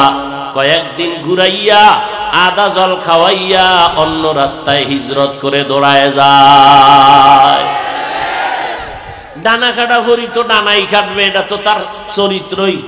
ডানা কাটা ভরি আনছেন, ডানা কাটবো না? গাধার মতো স্বামী কাজ করে, কষ্ট করে করে করে করে স্বামী এত কামাই করে কেন? নিজে খাওয়ার জন্য না। কোন স্বামী রাত নাই দিন নাই কষ্ট করে কামাই রুজি নিজে খাওয়ার জন্য কোন স্বামী করে না, সব সন্তানের জন্য, পরিবারের জন্য। কিন্তু এরা কেমন গাদ্দার! এই ছেলেরা বাবার পকেটের টাকা চুরি করে কেন? এমবি কেনা লাগবে মোবাইলে। বাবার টাকা চুরি করে, মায়েরটা করে। ভালো করে শুনো, বাবা যদি কোটি টাকা কামাই করে আর ওই বাবার পকেট থেকে টাকা সরায় নাও, জীবনে ওই কামাই রুজির মধ্যে বরকত হবে না। বরং সন্তানের তো মনে রাখা দরকার, বাবায় গাদার মতো কষ্ট করিয়া কামাই করে এই টাকা নিয়ে বাবায় কবরে যাবে না। বাবায় মরে গেলে সম্পদ হবে সব আমাদের। স্বামী স্ত্রী যদি চিন্তা করে স্বামীর সম্পদ আমি স্ত্রীর, আমার স্বামীর না, মরে গেলে সব আমার, তাহলে ওই স্ত্রী কোনোদিন স্বামীর টাকা অন্যায়ভাবে খরচ করতে পারত না। আল্লাহ হেদায়েত দান করুন। আরো জোরে বলেন হায় হায় হায় হায়! কি বয়ান শুনাবো বলেন? কোন হুজুরের তাবিজে কাজ হবে না, উল্টা রিঅ্যাকশন হবে। তাবিজ যা ইসলাম দিছে এটা গ্রহণ করেন। যুবকেরা, সারা দুনিয়ার মানুষের জন্য আমার নবী সুন্নতের আদর্শ রেখে গেলেন। ও বান্দা, তুমি কেমনে ব্যবসা করবা নবী শিখায় গেলেন, কেমনে তুমি ঘুমাইবা নবী শিখায় গেলেন। আমার নবীর আদর্শের মালা গলায় লাগাও, আমার নবীর আদর্শ মতো জীবন চালাও। কারণ আমার নবীর আদর্শ হিন্দুরা মানবে না, বৌদ্ধরা মানবে না, ইহুদি খ্রিস্টানেরা মানবে না। কারা মানবে? কোন দেশের মুসলমান? ইন্ডিয়ান? কথা হয় না, শুধু আপনারা ব্যতীত। তা আপনারা মানেন না কেন? মদিনার নবীর আদর্শ কেন মানেন না? অথচ ১৫০০ বছর পর কত বিধর্মী পর্যন্ত নবীর আদর্শ দেখিয়া মুসলমান হয়ে গেল। আর মুসলমানের ঘরে জন্ম নিয়া আমার নবীর আদর্শ মজা লাগে না, ভালো লাগে না। ও আল্লাহর বান্দা, আমি বলি না সবাই আমাদের মতো হুজুর হইয়া যাও, স্কুলে তালা লাগাইয়া মাদ্রাসায় যাও, একবারও বলি না। কেউ বললে তা আমি সমর্থন করি না। বরং আমি বলতে চাই, রে বাবা, আল্লাহর মোহাব্বত নিয়ে তুমি চাকরি করো, বাধা নাই। ব্যবসা করো, নিষেধ নাই। স্কুল কলেজে লেখাপড়া করো, ইসলাম নিষেধ করে না। ভালো ডাক্তার হও, ইঞ্জিনিয়ার হও, সাংবাদিক হও, প্রফেসর হও, ইসলাম নিষেধ করে না। তবে নবীর তরিকা মানিয়া চলবা, তাহলে দেখবা তোমার ওই লাইনেও বড় শান্তি। আমগো মতো হুজুর হওয়ার দরকার নাই। এই যুবকেরা, একটু নজর লাগায় দেখ, তোমার মতো যুবক জীবনে মাদ্রাসায় পড়ে নাই, আলিফ বা তাও জানে না, স্কুল কলেজে পড়িয়া 5 বেলার নামাজ পড়নেওয়ালা ছাত্র ছাত্রী স্কুল কলেজের আছে না নাই? কেমনে কইলে তোমার লাজ হবে বলো তো? কেমনে কইলে তোমার লজ্জা হবে যে তোমার ক্লাসের ছাত্র নামাজ পড়ে, তুমি কেন পড়ো না? তোমার মতো যুবক জীবনে আমাদের লাইনে আসে নাই, অথচ আজকে র্যাব, আর্মি, পুলিশ, বিডিআর এর চাকরি করে 5 বেলার নামাজ পড়ে, 1 বেলার নামাজও বাদ দেয় না। আল্লাহ বিবেক দিছে, বিবেকের সাথে বেঈমানি করিস না রে ভাই। নিজের বিবেকটাকে জিজ্ঞাসা করো। র্যাব, আর্মি, পুলিশের চাকরিজীবীরা নামাজ পড়তে পারলে তুমি কেন পারবা না? যদিও সংখ্যায় কম, আর জান্নাতে তো সংখ্যায় কম লোক যাবে, বেশি লোক জান্নাতে যাবে না। তোমার মতো সন্তান কোটি টাকার ব্যবসা করে 1 টাকাও হারাম খায় না, নামাজ বাদ দেয় না। বলো বাবা তুমি কেন পারবা না? তোমার মতো সন্তান নজর করে দেখো, ডাক্তার, ইঞ্জিনিয়ার, প্রফেসর, উকিল, barrister, OC, DC, SP, IG, chairman, member, MP, মন্ত্রী, 5 বেলার নামাজ পড়নেওয়ালা কি নাই? বলো বাবা তুমি কেন পারবা না? ওলামায়ে কেরামের কথা কি মিথ্যা মনে করেছো? এটাও আমি মেনে নিলাম, মিথ্যা মনে করলেও তুমি ঠিক আছে, আলেমদেরকে বাদ দাও। আমার মাওলার কোরআন তো সত্য। এখন তো বাংলা ভাষায় কোরআনের তরজমা আছে না নাই? লাইব্রেরি থেকে কিনা তোমার টাকা নষ্ট করার দরকার নাই। তুমি যেই গজবের মোবাইল নিয়ে সারা রাত মোরাকাবা করো, ওই মোবাইলে আজকে বাসায় গিয়া ডাউনলোড করো, বাংলা কোরআন লিখে সার্চ দাও, এরপরে আসেনি পুরা কোরআন পড়ার দরকার নাই। তোমার সময় নেই, শেষে আমও যাইব, সালাও যাইব। তুমি শুধু ছোট ছোট সূরার তরজমাটা পড়ো। আজকে একটা পড়ো, কালকে আরেকটা, নয় আরেকদিন আরেকটা। ইজা জুলজিলাতিল আরদু জিলজালাহা ওয়া আখরাজাতিল আরদু আসকালাহা ওয়া ক্বালাল ইনসানু মা লাহা আরাআইতাল্লাযী ইউকাযযিবু বিদ্দীন ফাযালিকাল্লাযী ইয়াদউল ইয়াতীম ওয়া লা ইয়াহুদ্দু আলা তুআমিল মিসকিন। আছে না নাই? আলহাকুমুত তাকাসুরু হাত্তা যুরতুমুল মাকাবির কাল্লা সাউফা তা'লামুনা সুম্মা কাল্লা সাউফা তা'লামুন। এগুলো সব জাহান্নামের বয়ান। আল্লাহ তো কোরআনে স্পষ্ট বলে দিয়েছেন কে জান্নাতে যাবে, কে জাহান্নামে যাবে। আমরা অনেক সময় বলি কে জান্নাতি কে জাহান্নামী, এটা মানুষ কেমনে বলবে? আরে মানুষ বলবে তো কোরআনে আছে, এইটা দেখা বলবে। আল্লাহ বলেন ইন্নাল আবরারা লাফি নাঈম ওয়া ইন্নাল ফুজ্জারা লাফি জাহিম। রাস্তা মাত্র দুইটা, ফারিকুন ফিল জান্নাহ ওয়া ফারিকুন ফিস সাঈর। একটা জান্নাতের পথ আর একটা হলো জাহান্নামের পথ। সারা দুনিয়ার মানুষ হবে 2 দল, এক দল জান্নাতের পথিক আর এক দল জাহান্নামের পথিক। এই 2 দলের বাইরে কোনো মানুষ নাই। বুঝেন না কথা? এই 2 দল, রাস্তাও 2টা। এবার জান্নাতে কারা যাবে? আল্লাহ স্পষ্ট কোরআনে বলেন যারা নেক আমল করবে তারা জান্নাতের পথিক, যারা গুনাহ করবে তারা জাহান্নামের পথিক। জান্নাতটা কেমন আরামের ঘর আল্লাহ তাও বয়ান করেছেন। এমন এক জান্নাত আমি তোমাদের দিব যারা নেক আমল করবা। এমন সুন্দর জান্নাত যেই জান্নাতের নিচে দুধের নহর, মধুর নহর, যেখানে ঢুকলে আর বের হওয়ার মতো অন্তর তৈরি হবে না। এমন সুন্দর জান্নাত দুনিয়ার 10টার সমান পাবে যে ছোট জান্নাত পাবে। এত সুন্দর জান্নাত যেখানে শুধু শান্তি আর শান্তি, অশান্তির কোনো বাতাস নাই। এরা জানালা দিয়া তাকাইয়া দেখবে জাহান্নামের আগুনে জাহান্নামীরা চিল্লায় আর বলে তোরা বিল্ডিং এর মধ্যে এত আরামে কারা, আমাদের একটু নাও, আমাদেরও তোমাদের মতো একটু ছায়ায় আশ্রয় নিতে মনে চায়। ওরে আল্লাহর গায়বী আওয়াজ হয়ে যাবে রে মুনাফিক, গুনাহ করিয়া জাহান্নামে যাওয়া লাগবে। আল্লাহ বলে দিলেন জাহান্নামটা কেমন ভয়ঙ্কর হবে। বলে দুনিয়ার আগুনের যেই পরিমাণ তাপ, এর থেকে 3000 গুণ বেশি তাপ হবে জাহান্নামের আগুন। দুনিয়ার আগুন হাতে লাগছে তো হাত জ্বলবে, পায়ে জ্বলবে না, পায়ে লাগছে তো পা জ্বলবে, হাত জ্বলবে না। আল্লাহ বলেন জাহান্নামের আগুনে এত পরিমাণ তাপমাত্রার আগুন, আল্লাতী তাত্তালিউ আলাল আফইদা, শরীরের যে কোনো জায়গায় লাগা মাত্র কলিজা পর্যন্ত গুনাহ হয়ে যাবে। 500 বছর দূরের থেকে জাহান্নামীরা তাপ লাগবে, শরীরের চামড়াগুলো খসে খসে পড়বে। ও বান্দা, আমাদের হুজুরদের সব কথা বাদ, আল্লাহর কোরআন পারলে ভুল বের করো। এখন আমি দাড়ি কাইটা নাচ গান করব, একটা ভুল পারলে কোরআনে ধরায় দাও। আজও পর্যন্ত কোনো বেঈমানেরা ভুল বের করতে পারছে? অতএব কোরআন সত্য, গুনাহগারেরা জাহান্নামে যাবে এটাও সত্য, নেক আমলকারীরা জান্নাতে যাবে এটাও সত্য। এরপরেও তো আল্লাহ মাঝে মাঝে জমিনের মধ্যে দেখায় দেয়